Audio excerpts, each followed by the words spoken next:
got worse. You didn't want breakfast, you didn't want lunch, and we were shocked, obviously, and scared. They attached something into pushed me up against the bathroom wall. Suddenly the pump alarmed and stopped working. I can't swallow things, like it won't go down. It got dangerous where we couldn't drop your insulin low enough, and it just had blocked her throat. Oh, my hair is so gross. What's so gross about it? The top of it, it's so gross. Hey guys, it's Kim and Sadie. Want me to do your intro for you? Yeah, do my intro. What do I say?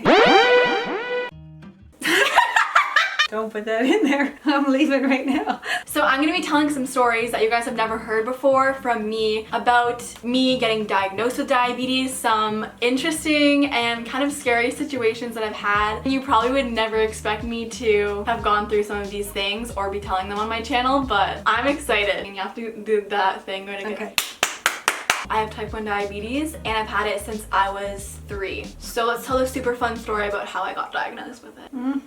You had just turned 3, so your birthday's the end of July. This was the beginning of August, and for the last few weeks you were sweating a lot, drinking a lot, peeing a lot. But it was July in Ontario, which is very hot and muggy. And like muggy, so, yeah. And it was humid. an extra hot, it's like one of the hottest Julys on record. So there was another reason for you to be sweaty and drinking a lot. Sadie's dad is also type 1 diabetic, so we knew about the signs, and yeah, we're like, hey. And we kind of, and John and I mentioned it to each other, saying like, oh, wouldn't it be, funny, I wonder if she's drinking a lot, or she's, she's really sweating, maybe we should test her blood sugars. But we just brushed it off and thought, there's no way. It's just really hot. So this went on for a few weeks, and the last day we went to IKEA. We were there for about an hour, and in that hour I had to take you to the bathroom 4 times. Finally I was like, okay, that's it. We are testing her, and asked John to get his tester out, and for some reason he didn't have his glucose tester with him, which it just never look how bright it is. Thank God he didn't, because when we got back home and tested her, she was in the high 20s, which for a diabetic you're supposed to be between like 4 and 6. Yeah, in the Canadian, like the millimoles per liter, I think it is. I'll put the equivalent in the US here. Yeah, you multiply by 18. So anyway, she was in the high 20s, and we were shocked, obviously, and scared. We called her family doctor. He was concerned and said, go to the hospital right now. Yeah. Called ahead to the hospital, our local hospital, and he said when someone is that young, things can change really quickly, and it can become dangerous, and you can slip into DKA, like diabetic ketoacidosis, very quickly. So he said pack a bag, because we'd be staying for a day or 2. Okay, so I got to the hospital. It took about an hour and a half, I think, for the lab to come and take your blood to do a blood test. Your insulin was still working a little bit at that time. Your pancreas was still producing some insulin, it just wasn't doing a very good job. Apparently you were able to get yourself down to 9 point something. I don't remember the details. Which still isn't that good. It's not good. You're supposed to be between 4 and 6. And for young kids like that, they're even lower. So the arrogant emergency room doctor came in. Let's do it. Yeah, she's like, she's not diabetic. With a smirk on his face, and laughed at us and said, you guys, she's not diabetic. If she was like 9.3, the cutoff for diabetic is 9.7 or something. She was so close to it, but he just kind of brushed us off as if we were crazy. So he said, just talk to your family doctor about it, and sent us home. The night was still bad. In the morning we called our family doctor and said, look, this is what happened, and he was shocked, and he said he was going to write a letter to the hospital about that doctor, because he didn't get a pediatric endocrinologist to come and give their opinion or anything. He just used his own poor judgment. He sent us down to Sick Kids in Toronto, which was a much better option for us. And she had no hour wait time. No, we were it's great. They had insulin, they had ready to go, because we have some experience with diabetes because of John. They let us just go home and then come back the next day so that you could sleep at home. And it's a little nerve-wracking knowing that you were taking insulin for the first time and not knowing the dose and everything, but worked it out. But there was no doubt. When they were there, they were shocked that the other doctor told us you didn't have it, and that's crazy. Shaking their head. Did he get fired? I don't know what happened, actually. So that was a super cute birthday present for me at 3 years old. And if you guys have any diagnosis stories that you want to share, then comment them down below. And if we had never tested you on that day at IKEA, it would have taken another week or two for you to get very sick, and you would have lost a lot of weight. You would have been throwing up. You would have been felt awful, and so we were lucky that you didn't have to experience that. If you think you have any shot of having diabetes, any symptoms for diabetes, just go get yourself checked. Yeah. Now we have another story that... So you escaped the hospital. Yeah, I didn't have to stay in the hospital. But until a couple years later, I did go through an experience where I had to stay in the hospital, and we're gonna tell that right now. It was New Year's Eve or some type of like Christmassy holiday around that time. We had friends over, and then they had just left. Literally, they were walking out of the door, and I was about to, like, we had chips, so I had to put a chip in my mouth, and then my mom comes over and she's like, Sadie, you just brushed your teeth. Like, it was nighttime. She's like, you just brushed your teeth. You're not gonna like eat chips now. And I was like, but I really want to eat it. And I was like, fine, okay. If I can't chew the chip, doesn't mean I can't eat it. Yes, it does. I take a glass of water, and I'm like, hey, so why don't I just put the chip in my mouth and wash it down with water? Also, you wouldn't even be able to taste the chip then.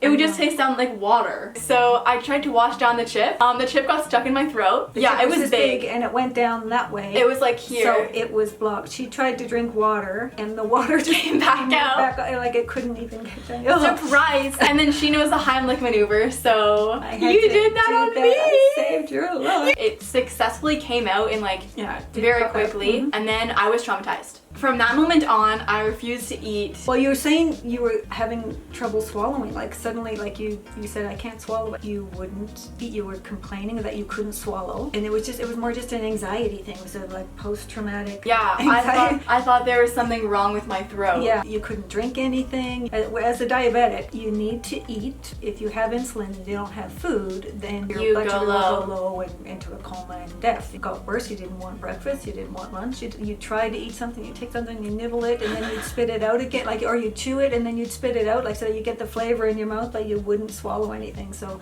we headed down to Sick Kids again. I can't remember if it was an ear, nose, and throat. I think it was an ear, nose, and throat specialist there, and said that there was nothing physically wrong, that this was a mental block. She is crazy. I am insane. Because she couldn't eat, her blood sugars kept dropping and dropping and dropping, and we were reducing insulin, and there was nothing we could give her. If she was low, it got dangerous where we couldn't drop your insulin low enough. You were down to 0 insulin at times of the day, and we're still dropping low. So we had to go to the hospital. They had to admit you because you needed to get a drip, like an intravenous. They attached something into my bloodstream. Like, they attached a needle into my bloodstream, and then they would put glucose and feed it in instead of me eating. I think it was 3 days. 3 days or 3 nights? 3 nights, maybe. That was not fun. Do you remember what you, like, the one thing that you ate there? A cookie? Yeah.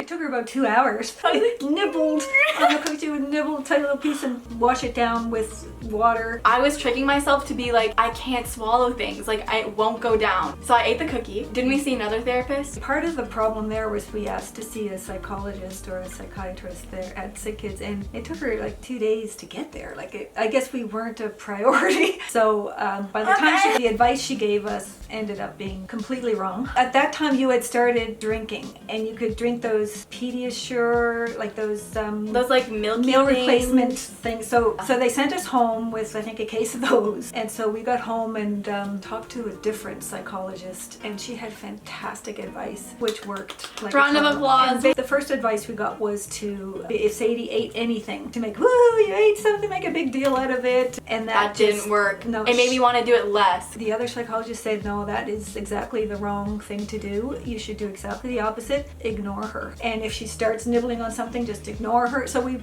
sit down for breakfast or for a meal, and we put some food, make it as soft and as easy as we could. We would kind of trying not to look at her, trying to converse without mention, and she would, and eventually it just got better and better, and the more we just let her do it at her own pace, it just kind of built back up. So you basically spend your whole day eating, because it would take you so long to have breakfast. Yeah, it'd be lunchtime. It took me a long time to just be able to talk about this to you, because I was so afraid that me bringing it up would bring it all back. I know. And it would start this again. That was a more scary, serious one. So now we have some funny, quirky little stories from being a diabetic child. But the first one was the bully in the bully. When you were diagnosed, you got the insulin pump right away, like within a month of diagnosis, and you were so proud of that thing. You thought you were the coolest I was thing. like, hey guys, welcome to my... You showed everyone. You just loved the attention you were getting. Is that, what's blinking there? It always says Oh, that. okay. Okay, so this is the story because I remember it so clearly. You would think that this bully is like this huge like guy who's like coming up to you and being like, no, she was shorter than me. She was like the cutest person I've ever seen. She had like pigtails, and I was in the bathroom, not like in the stall. And she pushed me up against the bathroom wall and started pressing buttons on my pump. So she could have given me insulin when I didn't need it. She could have done like a lot of things, could have changed a setting or something. But I'm like not a confrontation person. So I'm not about to be like, you can't do that. Like I'm just kind of let her do it. And we had to get a monitor to like go around in each class and find the girl. And we never found her. So then from then on, we locked the insulin pump. There's a way of locking it so that no one can press the buttons. And we had to do that because kids were curious. They were like, what's that Game Boy? Yeah, they think you're like having fun playing games. Also, that was when I was in like grade 1. The next story is also in elementary school, but I was in like grade 7. We had this thing where we had to line up at a door if we were outside, like at recess. There was a door that you had to line up at if you wanted to like go get water or go to the washroom or like go to the office or something. I had a low blood sugar, and when you have a low blood sugar, you have to eat sugar. To see how light we are now. You know, and Grace Butler, you guys probably know her, she has a channel, but she was also diabetic, so she knew what was going on, and we both went to the monitor, and she's kind of like the door guardian. We were like, I have to go inside, I have diabetes, and I need sugar because I have a low blood sugar. And she was like, oh, no. I know all about diabetes. You need to take insulin.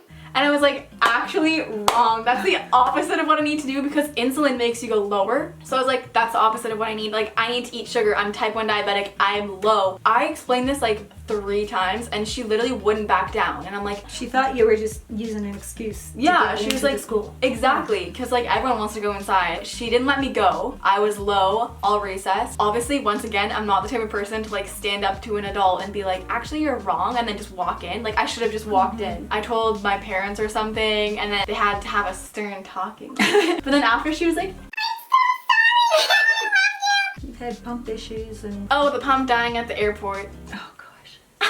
An insulin pump, you literally need to live. You either you do the insulin pump or you do injections. Oh. If you do injections, you need a different type of insulin. So we were going to, it was LA? It was either LA or Nova Was it Scotia. Victoria? Yeah, I don't remember. Like, we literally went through Security, went through everything. Suddenly the pump alarmed and Yeah. stopped working and we couldn't get to work. It was like, I'm gonna peace out now right before your flight. Yeah, we called the pump company like from the airport saying what's going on. We got this error message and they couldn't help us, and we dug out that other pump which I wasn't even gonna bring. Yeah. And I ended I was up, like, oh thank God we had it. It was ugly, but it worked. Yeah. Well, that's enough diabetes talk. That is enough for today. If you guys want any other diabetes or health themed videos or story times, like themed story times, click the I, which is up here. That's right. It is up here. Yeah. Thank you guys so much for watching. I love you so much, and I will see you in my next video. Bye!